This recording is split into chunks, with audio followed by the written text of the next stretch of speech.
जन से जन तक और जन के लिए रात को 12 बजे भी फोन लगा सकते हैं, 10 बजे भी चाचा दादा या भाई करके ये मुझे संबोधित। हमारे यहाँ सबसे ज़्यादा जो प्रॉब्लम थी, जो खदान का बहुत बड़ा मुद्दा हुआ था, और लेकिन एक चीज़ उसमें हुए कि 2020 से 25 तक इन 5 सालों में हमने एक भी खदान यहाँ पे संचालित होने नहीं दिया है। दुर्ग जिले के ग्राम पतौरा में इस वक्त हम मौजूद हैं और यहाँ सरपंच पद के लिए गोपेश साहू जी खड़े हैं। और सबसे अच्छी बात है कि अपनी पत्नी का नाम अपने नाम के साथ जोड़कर चुनाव में खड़े हैं कि महिला सशक्तिकरण को जोड़ दे सके। गोपेश साहू जी, क्या आपका लक्ष्य है? किस लक्ष्य के साथ चुनाव पे खड़े हैं आप? हमारा लक्ष्य तो हर बार बोलते हैं कि जन से जन तक और जन के लिए, ये लक्ष्य के साथ हम लोग आगे बढ़ रहे हैं। मतलब प्रथम पंक्ति से लेकर अंतिम पंक्ति तक कैसे पहुंचा जाए, ये हमारा लक्ष्य है और उसी लक्ष्य के साथ हम लोग आगे बढ़ रहे हैं। पूरी टीम हमारे साथ है, इन्हीं लोगों के आशीर्वाद से हम आगे बढ़ रहे हैं। महिला टीम लेके ही निकले हैं? महिला सशक्तिकरण पर हमेशा जोर देता हूँ मैं, और महिला मेरे साथ हमेशा रहते हैं। ये रात को 12 बजे भी फ़ोन लगा सकते हैं, 10 बजे भी चाचा दादा या भाई करके ये मुझे संबोधित करते हैं। और इन लोगों को भी पता है कि महिला, मैं जब भी रात को भी फ़ोन करके मेरा फ़ोन ज़रूर उठता है। आपके गांव की क्या क्या समस्याएं, जैसे शहरों में होती है नाली सड़क, इसके अलावा गांव में और कुछ समस्याएं होती है?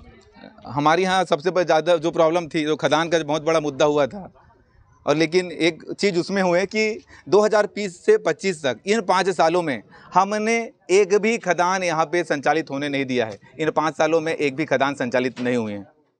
जीत के अगर आप आते हैं तो क्या लक्ष्य रहेगा गांव के विकास की ओर आपका? हमारे यहाँ के 50 साल पहले पानी की बहुत ज़्यादा परेशानी होती थी, और मुझे लगता है कि आने वाले 10 से 20 सालों में वो परेशानी फिर से लौट के आने वाली है। तो कहीं न कहीं वाटर हार्वेस्टिंग है, पानी रिचार्ज है, उसके बारे में एक बड़ा कदम के साथ, और शिक्षा, हमारा 5 साल का जो रक्षा था वो स्वास्थ्य में था, स्वच्छता में था। इस बार शिक्षा और स्कूली बच्चों के लिए, खेल कूद के लिए हमारी पहली प्राथमिकता रहेगी। अभी गांव के घरों में जा रहे हैं, क्या बोलते हैं आप? क्या कौन से मुद्दे सामने रखते हैं कि दीदी भैया मैं ये काम करूँगा करके? हमारे तो जो काम है वो 3 पेज में उन लोगों को अभी पहुंच गए हैं कि 5 सालों में जो काम किए हैं, पहली बार किसी प्रत्याशी के 3 पेज में काम पहुंचा होगा।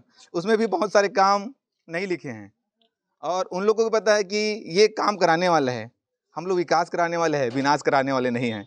अक्सर देखा जाता है महिलाएं अपने पति का नाम जोड़ती हैं ना आगे आने के लिए। आपने, मैं देख रही पहली बार अपने वाइफ का नाम आगे किया है भाई। बहुत सारे लोगों ने, हमारे कहने की महिला जो अधिकारी हैं उन लोगों ने बोला कि गोपेश हर बार तुम नया करते हो, इस बार चुनाव में कुछ नया करो करके। तो बोले क्या किया जाए, तो बोले सब तो अपने पति का नाम लिखाते हैं, अपने पिताजी का नाम लिखाते हैं, कोई ठेकेदार लिखाता है, कोई अपना निक नेम लिखाता है। मैंने सोचा कि कुछ नया किया जाए, तो मैं बोला कि मेरी धर्मपत्नी है उसका नाम मैं लिखवाऊँ, जिससे कहीं न कहीं महिला जो सशक्तिकरण है उसमें बढ़ावा मिल सके, और महिलाएं भी आगे आएँ, वो भी बोल सके ना, देखो मेरे पति के पीछे मेरा हाथ है। क्या करती है आपके यहाँ की मिसेस? मिसेस मेरी गृहिणी है। हाँ। और पहले तो बैंक सखी के रूप में संचालित थी, सरपंच के बनने के बाद उसको छोड़ दी, और अभी तो गृहिणी है और 5 साल सरपंच के जो पद में रही। और बड़ी बात ये कहूँगी, कहीं न कहीं वो हमारे दुर्ग जिले में जो पंचायती राज में राष्ट्रपति से सम्मानित होने वाली पहली सरपंच है। आपका राजनीतिक जीवन क्या रहा है?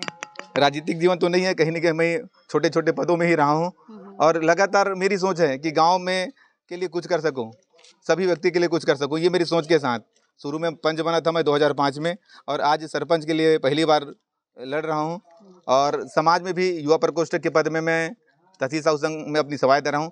और 3 सालों में मैं अभी हमारे जो युवा प्रकोष्ठ में युवा महोत्सव जो पूरे छत्तीसगढ़ में साहू समाज में नहीं हो पाया, वो 3 साल में युवा महोत्सव करवाया हूँ अपने कार्यकाल में। जी, आपका परिचय दे देंगे? मेरा नाम है गोपेश कुमार साहू, ग्राम पंचायत पतौरा देउरझाल, सरपंच पद के लिए मैं उम्मीदवार हूं। और मेरी जो चुनाव चिन्ह है 4 नंबर में बोरिंग छाप चुनाव चिन्ह है। सभी माताओं बहनों से निवेदन करना चाहता हूं कि अधिक से अधिक मतदान करें और बोरिंग छाप में अधिक से अधिक मतों से मुझे जिताए। यहाँ पे गांव की कुछ बहनें हैं, इनसे बात करेंगे।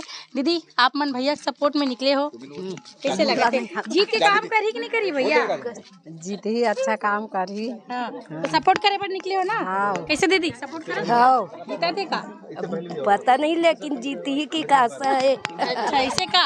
अच्छा दीदी, पूरा महिला मन लेके निकले भैया, जीता थे का? हाँ, जीता थे। जीता थे, काम कराही लगा थे? हाँ, काम कराही। हाँ, कराई ना, नहीं कराई तो लड़ झगड़ के कराबो हम ना का। ऐसे का लड़ झगड़ के कराना है। अब करे ना पड़ी बोला वो करी। हाँ चल ठीक है। तो ये है सरपंच पद के लिए खड़े हैं गोपेश साहू जी, महिलाओं की टीम लेकर निकले हैं। देखा गया है चुनाव में भी जैसे कि भाजपा सरकार आई है तो कहीं ना कहीं जो महिलाओं के लिए योजना आई है उसने सत्ता परिवर्तन कर दिया है, और जब महिलाओं के साथ निकल गए हैं और अपने घर की वाइफ का भी नाम आगे कर रहे हैं तो हो सकता है कि आगे तक भी जाए। क्या होता है क्या नहीं होता ये तो आने वाला समय ही बताएगा। अभी तक के लिए इतना ही। मैं भारती कौर, दुर्ग से।